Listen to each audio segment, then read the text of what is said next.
ഗോതമ്പ് പൊടി വെച്ചിട്ട് 10 മിനിറ്റിൽ തന്നെ നമുക്ക് തയ്യാറാക്കിയെടുക്കാൻ പറ്റുന്നൊരു ചായക്കടിയാണിത്.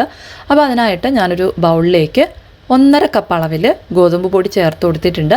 ഇതിലേക്ക് ഒരു നുള്ള് ഉപ്പ് കൂടെ ഒന്ന് ചേർത്തതിന് ശേഷം നന്നായിട്ടൊന്ന് മിക്സ് ചെയ്തെടുക്കാം. ഇനി നമുക്കിതൊന്ന് മാറ്റി വെച്ചിട്ട് ശർക്കരയൊന്ന് ഉരുക്കിയെടുക്കണം. അതിനായിട്ടൊരു 1/4 കപ്പ് അളവിൽ പൊടിച്ച ശർക്കര ഒരു പാത്രത്തിലേക്ക് ഒന്ന് ഇട്ട് കൊടുത്തിട്ടുണ്ട്. ഇതിലേക്ക് 1 കപ്പ് അളവിൽ വെള്ളം കൂടി ഒന്ന് ചേർത്തതിന് ശേഷം ശർക്കര നന്നായിട്ടൊന്ന് ഉരുക്കിയെടുക്കാം. അതിനുശേഷം നമ്മൾ മിക്സ് ചെയ്ത് വെച്ചിട്ടുള്ള ഗോതമ്പ് പൊടിയിലേക്ക് ഈ ഒരു ചൂടോട് കൂടിയിട്ട് തന്നെ നമുക്ക് അരിച്ചൊന്ന് ഒഴിച്ചു കൊടുക്കാം. ഇനി നമുക്കിത് നന്നായിട്ടൊന്ന് കുഴച്ചെടുക്കാം. നമ്മൾ ചൂടോട് കൂടിയിട്ട് കുഴച്ചെടുക്കുമ്പോഴത്തേക്കും മാവ് കുറച്ചൊന്ന് വെന്ത് കിട്ടും. ഇനി നമ്മൾ കുഴച്ചെടുക്കുമ്പോഴത്തേക്കും ഈ ഒരു പരുവത്തിലായിരിക്കും കിട്ടുന്നത്. ഇനി നമുക്ക് ഇതിൻ്റെ കറക്റ്റായിട്ടുള്ളൊരു പരുവം എന്ന് പറയുന്നത് ദോശമാവിൻ്റെയോ ഇഡ്ഡലി മാവിൻ്റെയോ ഒക്കെ പരുവമാണ്. അപ്പോൾ ആ ഒരു പരുവത്തിലാക്കി എടുക്കാൻ വേണ്ടിയിട്ട് നമുക്ക് വീണ്ടും കുറേശ്ശായിട്ട് വെള്ളം ചേർത്തൊന്ന് കുഴച്ചെടുക്കണം. വെള്ളം ചേർത്ത് കൊടുക്കുമ്പോഴത്തേക്കും ചൂടുവെള്ളം വേണം നമ്മൾ വീണ്ടും ഇതിലേക്ക് ചേർത്തൊന്ന് കുഴച്ചെടുക്കാനായിട്ട്. കുഴച്ചെടുക്കുമ്പോഴത്തേക്കും ഈ ഒരു പരുവത്തിലൊന്ന് കിട്ടും. ഇനി നമുക്കിതിലേക്ക് 1/4 ടീസ്പൂണിൻ്റെയും പകുതി അളവിൽ സോഡാപ്പൊടി കൂടി ഒന്ന് ചേർത്ത് നന്നായിട്ടൊന്ന് മിക്സ് ചെയ്തെടുക്കാം.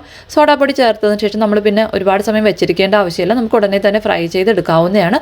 അപ്പോൾ അതിനായിട്ട് എണ്ണയൊന്ന് ചൂടാകാനായിട്ട് വെച്ചിട്ടുണ്ട്. എണ്ണ നന്നായിട്ടൊന്ന് ചൂടായതിനു ശേഷം മീഡിയം ഫ്ലെയിമിലോട്ട് മാറ്റിയിട്ട് ഇതിലേക്ക് ഒരു തവി ഉപയോഗിച്ചിട്ട് കുറേശ്ശെയായിട്ട് മാവൊന്ന് ഒഴിച്ചു കൊടുക്കാം.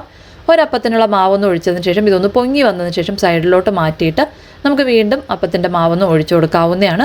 നമ്മുടെ പാത്രത്തിൻ്റെ സൈസിനനുസരിച്ചിട്ട് നമുക്ക് നമ്മൾ ഒഴിച്ചു കൊടുക്കുന്ന മാവിൻ്റെ അളവ് കൂട്ടി കൊടുക്കാവുന്നതാണ്.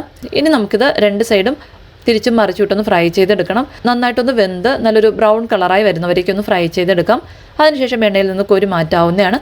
അപ്പോൾ എന്തായാലും തയ്യാറാക്കി നോക്കുക. വീഡിയോ ഇഷ്ടപ്പെടുകയാണെങ്കിൽ ലൈക്ക് ചെയ്യാനും ഷെയർ ചെയ്യാനും മറക്കല്ലേ.